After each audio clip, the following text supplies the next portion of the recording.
Chapter 14 of The Lost Princess of Oz by L. Frank Baum. Chapter 14 The Unhappy Ferryman. Leaving the grove where they had slept, the Frogman and the Cookie Cook turned to the east to seek another house, and after a short walk came to one where the people received them very politely. The children stared rather hard at the big, pompous Frogman, but the woman of the house, when Cayke asked for something to eat, at once brought them food and said they were welcome to it. "Few people in need of help pass this way," she remarked, "for the Winkies are all prosperous and love to stay in their own homes. But perhaps you are not a Winkie," she added. "No," said Cayke, "I am a Yip, and my home is on a high mountain at the southeast of your country." "And the Frogman, is he also a Yip?" "I do not know what he is, other than a very remarkable and highly educated creature," replied the Cookie Cook. "But he has lived many years among the Yips, who have found him so wise and intelligent that they always go to him for advice." "May I ask why you have left your home and where you are going?" said the Winkie woman. Then Cayke told her of the diamond-studded gold dishpan, and how it had been mysteriously stolen from her house, after which she had discovered that she could no longer cook good cookies, so she had resolved to search until she found her dishpan again, because a cookie cook who cannot cook good cookies is not of much use. The Frogman, who had wanted to see more of the world, had accompanied her to assist in the search. When the woman had listened to this story, she asked, "Then you have no idea as yet who has stolen your dishpan?" "I only know it must have been some mischievous fairy or magician, or some such powerful person, because none other could have climbed the steep mountain to the Yip country, and who else could have carried away my beautiful magic dishpan without being seen?" The woman thought about this during the time that Cayke and the Frogman ate their breakfast. When they had finished, she said, "Where are you going next?" "We have not decided," answered the Cookie Cook. "Our plan," explained the Frogman in his important way, "is to travel from place to place until we learn where the thief is located, and then to force him to return the dishpan to its proper owner." "The plan is all right," agreed the woman, "but it may take you a long time before you succeed, your method being sort of haphazard and indefinite. However, I advise you to travel toward the east." "Why?" asked the Frogman.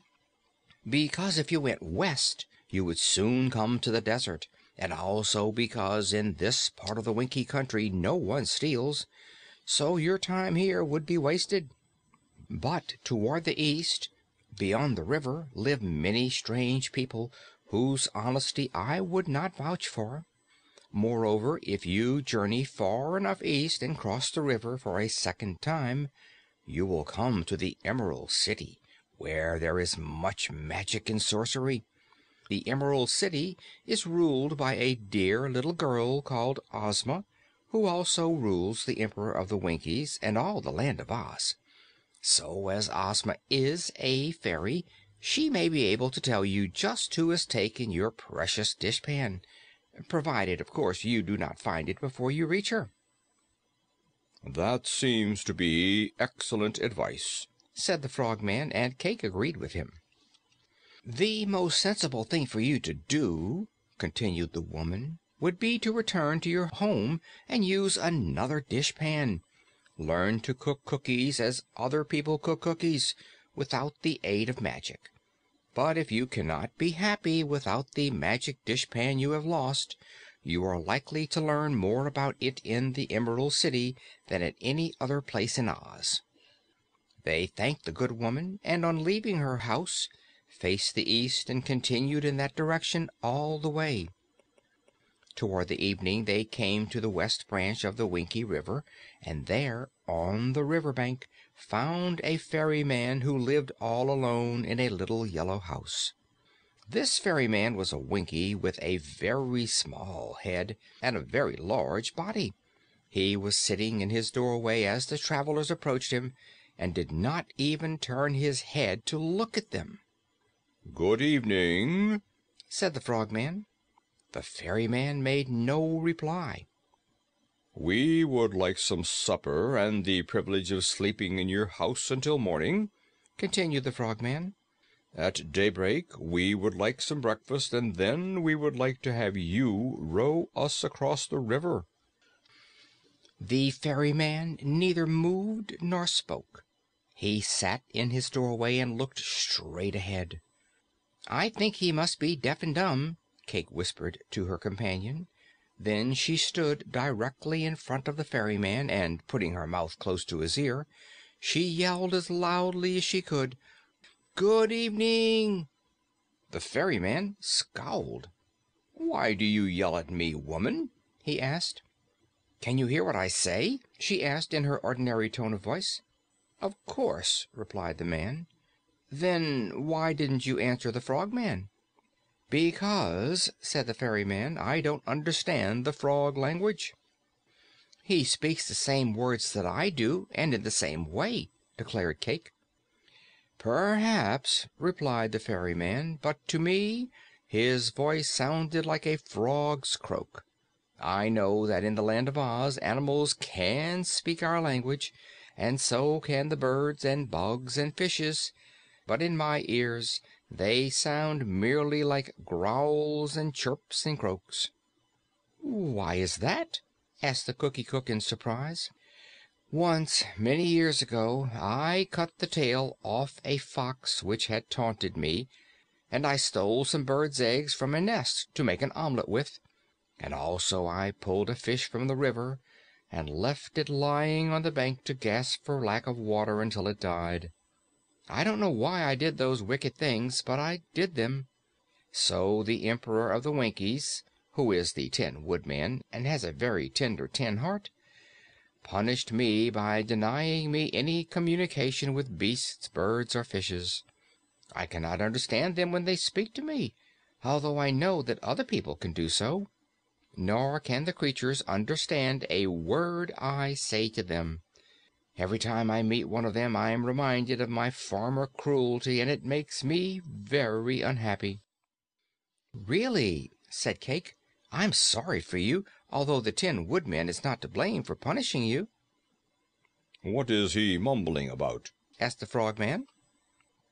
"He is talking to me, but you don't understand him," she replied, and then she told him of the ferryman's punishment, and afterward explained to the ferryman that they wanted to stay all night with him and be fed.